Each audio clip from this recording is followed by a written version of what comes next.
Let's talk about the Transaction tab, and if there's time, the Reconciliation Report on the Troop Finance Tracker 3.0. So here we have it.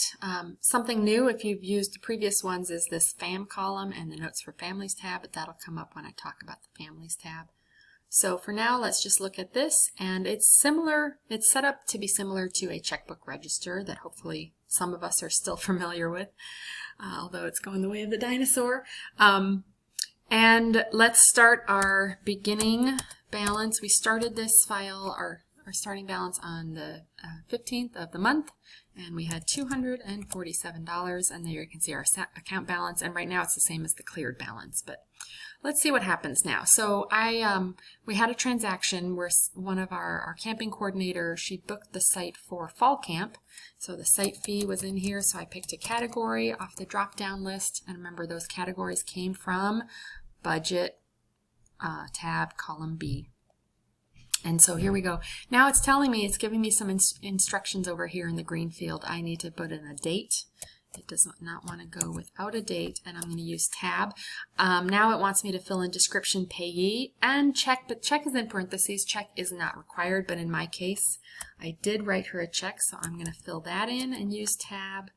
And now I will do her name. It was the lovely Luz, and I'm just going to keep tabbing over, and then her payment was $162.95. And now when I hit enter, it takes me down to the next line, all the way back to beginning because I used tab. And I have significantly less in my account balance, but the cleared balance is still $247 because if I looked it up, it would look like I still had $247, but I don't. All right, so now that was just for one thing. What about if I have a check or a deposit that's for a lot of different categories?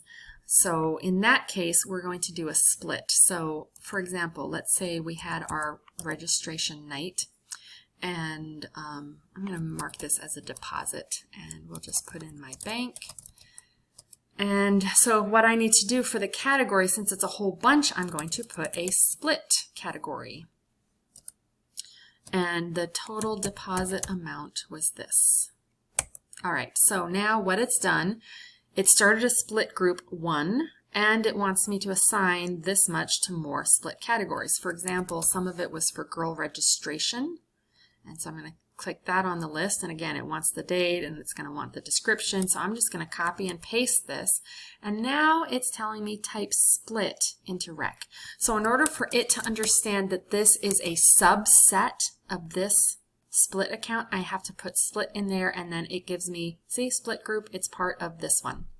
And now it wants me to put in the amount, and that was $360. You see now I did enter and it went there because I didn't tab over to here. I'm going to copy all of these. I'm going to copy them, and then I'll do paste 1, 2, 3, 4, because there's 5 total categories. One of them was program support fee. So I'm going to do down arrow and tab, and that was $240. And now the next one was for uniforms. Now if you have one and you see it on there, you can't just hit tab because it won't finish it automatically for you. If you start typing it, you have to either click on it with your button, with your mouse, or use the down arrow to highlight it and then use tab. Uniforms was $285.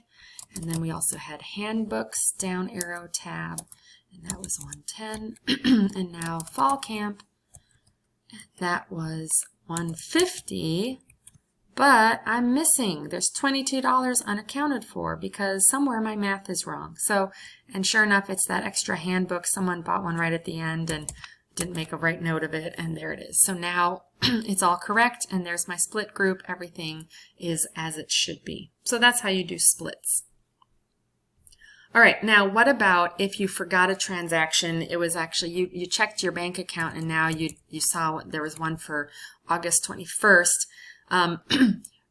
Do not use the sort, so because it might mess up the splits, it might mess up all kinds of other things. So instead, if you want something to be chronological, what you're going to do is go up to where you want it to go. In my case, it's going to be one line. If it was a split category of like 3 categories, I would highlight 4 rows, because 1 for the split and then 3 for the categories. But in this case, it's just 1, so I'm going to highlight that one, and I'm going to insert a row above.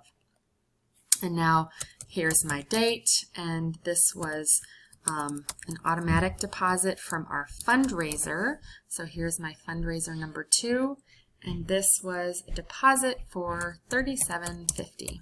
Okay, now what's this? This is missing because when you add a row, it will add the formatting. Like you see how this row is already formatted to be yellow, but it does not add the formulas.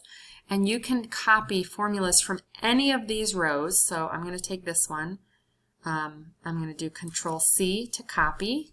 And now I go in here and do Control V to paste. And now I have my new formulas and everything. Now, one thing I'll mention, sometimes when you add a row, it'll mess up this formatting, but usually the time when you come back again, it'll just be fine again. If it doesn't seem to be fine again, just send me a note, or I don't know. But usually it'll come back of its own accord. So now we have this one, and if you notice, my cleared balance is still $247. And now remember I said I looked on my bank account and I saw that this had come in, was deposited automatically. So I'm going to mark this with a C for cleared, and it adds this little icon that came from the setup. This is how you know which icon means which thing. Transactions. And now you notice my cleared balance, because I put more money in and it's cleared, now my balance shows as this new amount. Okay, so now we have all this, and a couple more shortcuts I'll tell you about. One of them is listed up here, Control up and down. If I'm near the top and I want to get to the bottom, I can do Control down and it jumps me to the next, to the end of this section. Or same thing, if I go to the top, it jumps me down here. If I try that in check, it's going to only jump me to this next section, because it's like, oh, this was blank, here's the next section, and now here's the next section, and now here's the end of that section. So it's a way to jump around, Control and the arrow keys. Another nice shortcut, which is listed in the date up here, is Control semicolon will give you today's date. So let's say I wrote another check because my unit leader has been busy. Sue, she's gearing up for the fall and she bought stuff for the Tender Hearts. So I'm going to click on unit supplies, and it was for $12.47. And there you go. So that's, I think that's it for this one. Categories, I will mention this one. If you only want to see certain categories, like maybe I want to see how much have we spent on fall camp, what's been spent, you can go in here. I'm going to clear everything first, so nothing is going to show now, and I'm just going to click on fall camp. So now, and when I click OK, now only fall camp shows up. And then you can always see, if you open something up, you're like, wait, where did all my transactions go? Check this area here to see if any of these green little arrows are turned into funnels, and that means that means it's filtered right now. So I'm going to select all again. Now, if you have a whole big long list, you could clear them all and then just start typing something that's part of your, and then it'll pop up that way. So, but I want to select everything, select all, and OK, and there we're back to everything. Okay, so now let's jump over to the Reconciliation Report tab.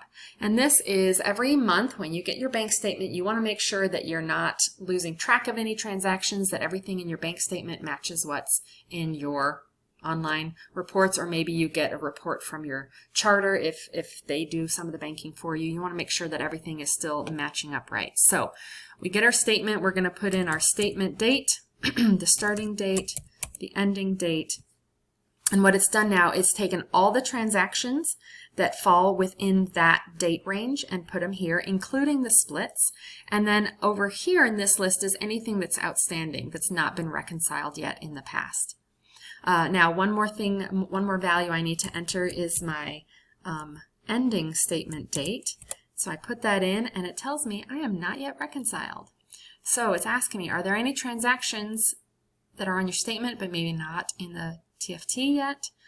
Like that other one, like the script one that was automatically deposited, or maybe there's something that I forgot to reconcile. I just forgot to mark it, and sure enough, I haven't marked anything as reconciled yet. So if we go back there, now when I reconcile, here's one last note. This is what I like to do. I like to go in here And I like to turn off all the splits, because all of these numbers here, these are from my splits. They are not going to show up on my bank statement, because the only number that'll show up on my bank statement is this big one here, none of these.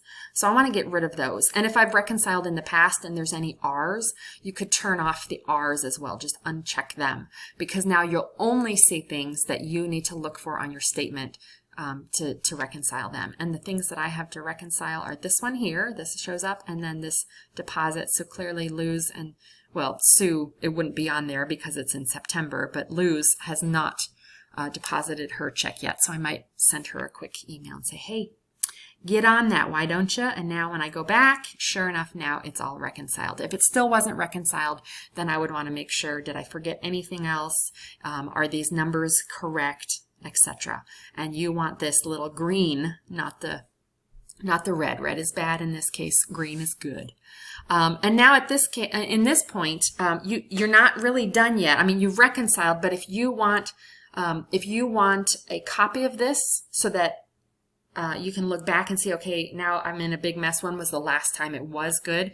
You want to keep this, and because for example, right now, next month in September, this would still say August, but this number will be totally different because it's whatever transactions K1 says, and transactions K1 is going to be whatever all these new transactions have made it to be. So you're on your reconciliation report, and this is how you can save a copy. So you're going to go here, and you're going to choose duplicate. And now we're on the copy of the reconciliation report. So first thing, we're going to do Control A to select everything. Now sometimes if you're like on here and you do Control A, it only selects that. So then do Control A again. You want everything in the whole thing selected. And then you do Control C to copy it. And now you're going to do Control V won't be enough because it'll post the formulas right back in there. We want to get rid of the formulas. So what we're going to do is we're going to do Control plus Shift plus V to paste the values. And now when I did that, you can see like this is the value. It's no longer going to transactions, but it also lost its $, and all these dates look really weird now because it also lost its formats. So now we're going to go back here, and I'm going to do Control Alt V to also paste the formats. Now, it messed up this format a little bit. I'm not sure why. If you wanted to, you could put this back that way. But now my $sign is back in there. All these dates look good, and it's good to go now. The final thing is, instead of having this copy of reconciliation report, I want to rename this. You can click on the down arrow to get to rename. The shortcut I like to do is just double click this. And then it even gives you a recommended name. So I'm going to change this to Rec Aug 2021, and now this will no longer change. This is historical data, and no matter what I do on the transactions page, this will not change anymore. Now sometimes what I'll do is I'll just move this thing all the way to the end because I won't probably need to look at it very much, but if I want it, it's there. And now I have my reconciliation report. You can just overwrite this in September, or you could take this back out and clean it up, ready for September whenever you reconcile. So that's it on the reconciliation report. We've covered the transactions report. Now again here, I'm still in my reconcile mode, so I might want to go take this and go back to select all and scroll down and choose OK, so that I get everything back. The final thing I'll mention is this deposit form, because I haven't covered it elsewhere. This might be nice. This actually, if you print this, I made one for just, like I usually have one of these with me whenever I'm at troop meetings, like people hand me random stuff for random things, badges or whatever. And then if it's a thing where there's lots, like maybe after a fundraiser and I need to list every check, or after registration night, so there's 2 pages. And it's also made so that if someone else collects money, maybe there's some kind of event and they have to, it's a pay as you go. And so then I would give them these sheets, however many of these they need, and then they can fill these out and give them back to me. So that is the deposit form. I have one for every time I make a deposit, so I have a record of it, and then every time someone gives me money. And again, you can change this. For example, we require 2 people to count it and sign if there's cash involved. If it's just checks, then we don't, then it's just me.